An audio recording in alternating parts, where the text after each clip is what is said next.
আসসালামু আলাইকুম। প্রখ্যাত মার্কিন অভিনেতা হ্যারিসন ফোর্ডের এয়ারফোর্স ওয়ান বহু মানুষের প্রিয় সিনেমা। সন্ত্রাসী গোষ্ঠীর একদল লোক মার্কিন প্রেসিডেন্ট ও তার পরিবারকে প্রেসিডেন্টের বহনকারী বিমান এয়ারফোর্স ওয়ান সহ কিডন্যাপ করে। সেই মুভির সুবাদে অনেকে মার্কিন প্রেসিডেন্টের জন্য নির্ধারিত প্লেন সম্পর্কে কিছুটা ধারণা পেয়েছেন।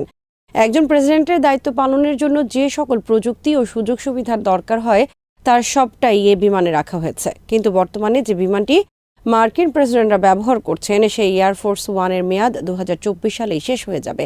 এরপর আসবে নতুন বিমান। কেমন হবে সেই বিমান, আজ জানাবো সেই সম্পর্কে নানা তথ্য।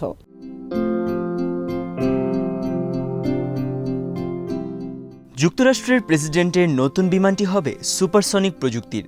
বর্তমান সময়ের প্রযুক্তির সবকিছুর সংযোজন ঘটানো হবে নতুন এয়ারফোর্স ওয়ানে। নতুন যে এয়ারফোর্স ওয়ানটি আসছে তাকে ভবিষ্যতের বিমান হিসেবে আখ্যায়িত করা হচ্ছে। এতে থাকছে সুপারসনিক স্পিড। আমেরিকান প্রতিষ্ঠান এক্সোসনিক এই বিমানটি নির্মাণ করছে। আশা করা হচ্ছে 2030 সালের মধ্যে বিমানটির সার্টিফিকেশন প্রক্রিয়া শেষ হয়ে যাবে। এয়ারফোর্স ওয়ানের পাশাপাশি আরও কয়েকটি সুপারসনিক বিমানের নির্মাণ নিয়েও প্রতিষ্ঠানটি কাজ করছে।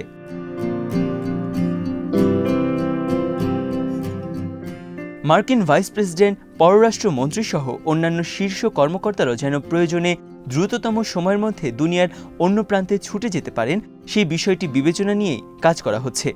এর আগে গত বছর এক্সোসনিককে $1 মিলিয়ন একটি প্রস্তাব দেওয়া হয় যাতে তারা বিমানটির একটি প্রোটোটাইপ সংস্করণ নির্মাণ করতে পারে।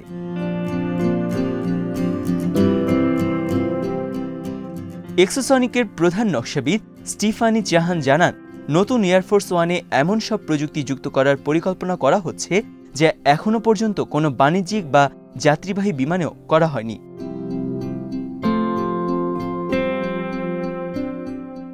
এক্সোসনিকের এই বিমানটি ম্যাক 1.8 স্পিডে যাতায়াত করতে পারবে, অর্থাৎ প্রতি ঘন্টায় বিমানটি 1381 মাইল পথ পাড়ি দিতে পারবে। বিমানটির রেঞ্জ হবে 5000 মাইল। এই বিমানটির মূল একটি বৈশিষ্ট্য হল এর চলাচলের সময় আওয়াজ ও কম্পন দুটোই কম হবে।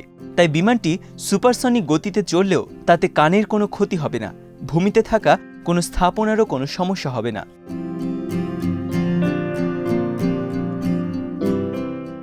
নতুন এয়ারফোর্স ওয়ানে দুটো প্রাইভেট স্যুট থাকছে, আরও থাকছে 3টি বৈঠক রুম, যার প্রতিটির সাথেই নিরাপদ টেলিকনফারেন্স সুবিধা থাকছে। বিমানটি যাতায়াতের সময় প্রেসিডেন্ট বা অন্য কোনো কর্মকর্তা তাৎক্ষণিকভাবে অনলাইনে গিয়ে বক্তব্য দিতে পারবেন, এমনকি সংবাদ সম্মেলনও করতে পারবেন।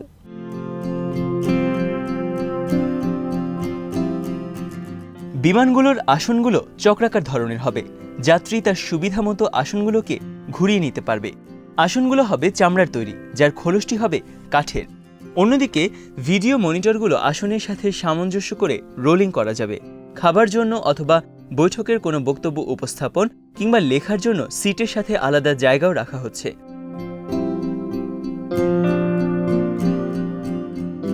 বিমানে প্রেসিডেন্ট, ভাইস প্রেসিডেন্ট অথবা অন্য যে কেউ থাকেন না কেন তার জন্য বিমানের সব ধরনের সুযোগ সুবিধাই রাখা হয়েছে। আশা করা হচ্ছে 2024 সালের মাঝামাঝি সময় থেকে এই বিমানটি নিয়মিত ব্যবহার করা হবে। বর্তমানে যে বিমানটি এয়ারফোর্স ওয়ান হিসেবে ব্যবহৃত হচ্ছে সেটি বোয়িং 747। নতুন সংস্করণের বিমানটিও একই মডেলের, তবে নতুন মডেলটি আগের মডেলের তুলনায় অনেকটা লম্বা এবং ভেতরের জায়গাও অনেক বেশি।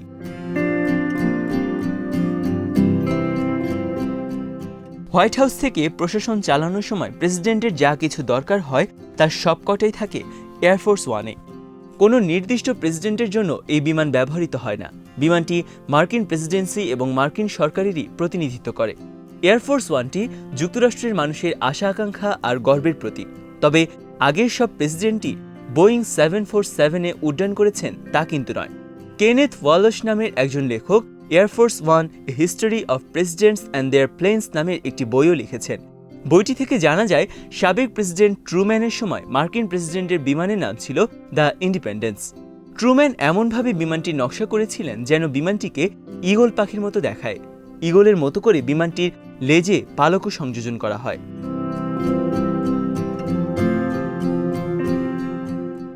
মার্কিন প্রেসিডেন্ট আইজেনহাওয়ার 4 ইঞ্জিন বিশিষ্ট একটি বোয়িং 707 ব্যবহার করেন।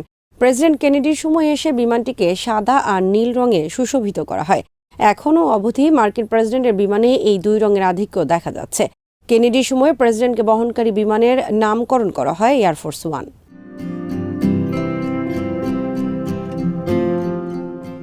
এয়ারফোর্স ওয়ান একটি বিশেষ কোড। এই কোডের প্রবর্তন করা হয় যাতে এয়ার ট্রাফিক কন্ট্রোল বিভাগে কর্মরত কর্মকর্তারা এই বিমানটিকে সাধারণ কোনো বিমানের সাথে গুলিয়ে না ফেলেন। এখন শুধু এয়ার ট্রাফিক কন্ট্রোল নয়, সাধারণ মানুষও এখন এই শব্দটির সাথে অনেকটাই পরিচিত।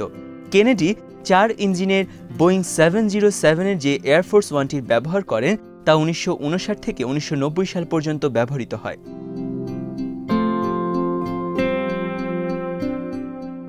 বর্তমানে যে বিমানটি এয়ারফোর্স ওয়ান হিসেবে ব্যবহৃত হচ্ছে, এর প্রথম ব্যবহার শুরু হয় সাবেক মার্কিন প্রেসিডেন্ট জর্জ বুশ সিনিয়রের আমলে। তিনিই প্রথম প্রেসিডেন্ট হিসেবে বোয়িং 747-এর এই বোয়িংয়ে আরোহণ করেন। নতুন এই বিমানটিকে এয়ারফোর্স ওয়ান হিসেবে উন্নীত করার কারণ ছিল আগের বিমানগুলো অনেকটাই পুরনো হয়ে গিয়েছিল, আর নতুন বিমানে উন্নীত না হলে অনেক সুবিধা ভোগ করারও সুযোগ পাওয়া যাচ্ছিল না।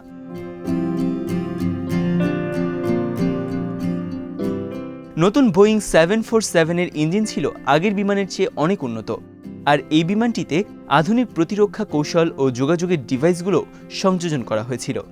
এরপরও জর্জ বুশ জুনিয়র যখন 2001 সালে প্রেসিডেন্ট হিসেবে দায়িত্ব পালন করছিলেন, তখন তিনি প্লেনে যাতায়াতের সময় যোগাযোগের ক্ষেত্রে বেশ কিছু সমস্যার মধ্যে পড়েছিলেন।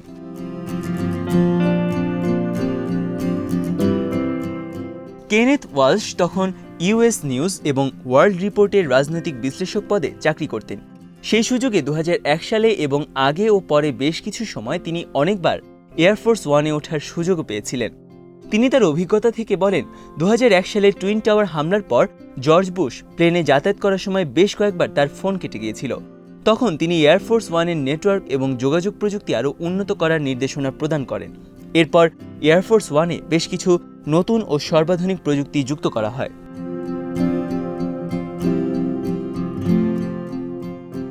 বর্তমানে যে বিমানটি এয়ারফোর্স ওয়ান হিসেবে ব্যবহৃত হচ্ছে, সেখানেও গোপন অনেক নিরাপত্তা কৌশল রয়েছে। যদি কখনো নিউক্লিয়ার ওয়ার শুরু হয়, তাহলে এয়ারফোর্স ওয়ান থেকে ইলেকট্রোম্যাগনেটিক পালস উদ্গীরণ করার সুযোগ রয়েছে। এয়ারফোর্স ওয়ানের পরবর্তী সংস্করণেও এই সুবিধাটি থাকবে। কোনো সন্ত্রাসী যদি কাঁধের উপর বহনযোগ্য কোনো সমরযান থেকে মিসাইল নিক্ষেপ করে, তাহলে বর্তমানে এয়ারফোর্স ওয়ানে তা প্রতিরোধ করার ব্যবস্থা রাখা হয়েছে। এই প্লেনটি ওপরে উড্ডয়ন ও ল্যান্ড করার সময় ভূমি থেকে এ ধরনের হামলা হতে পারে। এই আশঙ্কায় আলাদাভাবে বিশাল এ প্রযুক্তি যুক্ত করা হয়েছে। আসুন জেনে নেই এয়ারফোর্স ওয়ান নিয়ে আরও কিছু তথ্য।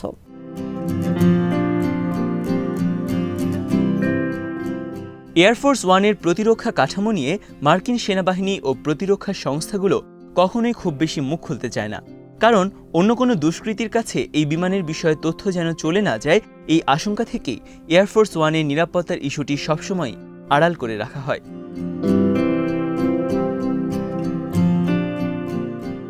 নতুন এই বিমানটি নিয়ে নানা মহলের তীব্র কৌতূহলের মুখে এয়ারফোর্স ওয়ান কর্তৃপক্ষের তরফ থেকে একটি আনুষ্ঠানিক বিবৃতি প্রকাশ করা হয়েছে, যাতে বলা হয়েছে নতুন সংস্করণের বিমানে কি কি ফিচার যুক্ত হচ্ছে তা অপারেশনের নিরাপত্তার স্বার্থে আমরা প্রকাশ করতে পারছি না।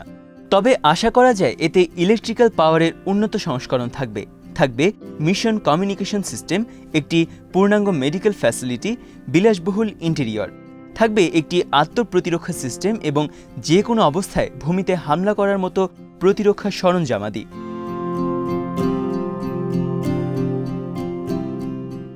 এই বিমানটিকে আকাশপথের হোয়াইট হাউস হিসেবে বিবেচনা করা যায়, যেখানে বসে মার্কিন প্রেসিডেন্ট এবং কমান্ডার ইন চিফ যে কোনো পরিস্থিতিতে তার সাংবিধানিক দায়িত্ব পালন করতে পারবেন। বিমানে থাকা অবস্থাতেই তার সামরিক বাহিনীকে নিয়ন্ত্রণ করার মধ্যে দিয়ে যে কোনো স্বাভাবিক ও জরুরি অবস্থায় জাতীয় নিরাপত্তা সুনিশ্চিত করতে পারবেন।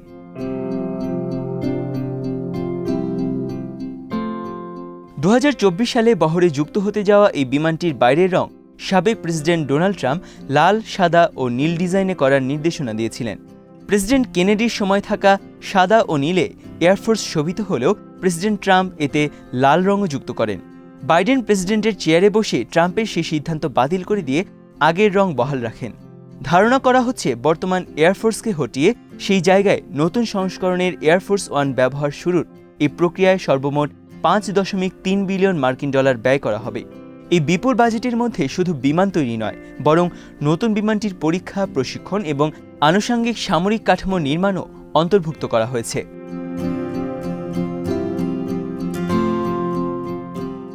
আজ এখানেই শেষ করছি। সমরাস্ত্র, প্রতিরক্ষা, কূটনীতির নানা তথ্য জানতে চোখ রাখুন বিডি নিউজ ইনফোটেনমেন্টে। চ্যানেলটি ভালো লাগলে সাবস্ক্রাইব করুন। আল্লাহ হাফেজ।